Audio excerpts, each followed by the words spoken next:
குளிப்பதே இன்பமாகும் இன்பமாகும் இன்பமாகும் இன்பமாகும்.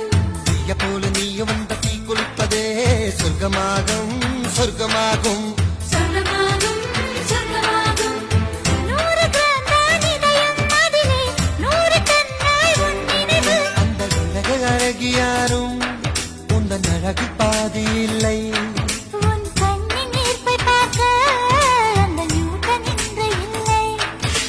நதியே அடிநெல் நதியே நனைந்தேன் உன் அழகினிலே. உன் சிரிப்பு சேர்த்து சேர்த்து மலர் காட்சி